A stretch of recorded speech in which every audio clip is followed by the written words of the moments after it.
চৰকাৰে নাহক ক'ব লগা একো নাই। বিজেপিয়ে হওক, কংগ্ৰেছে হওক বা এজেপিয়ে হওক, যি চৰকাৰে আহি থাকক ক'ব লগা একোৱেই নাই।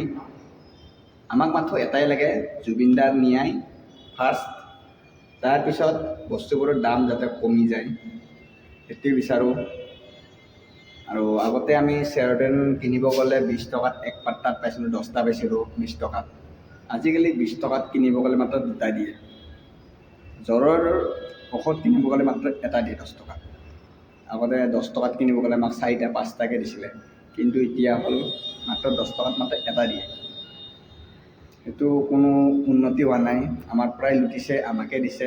সেইবোৰ একো নিবিচাৰোঁ। লুটি থাকক, যিমান লুটি থাকক। কাটা সম্পত্তি বনাইছে, ঘৰ বনাইছে, কিবা বনাইছে, আমাক ক'ব লগা একো নাই।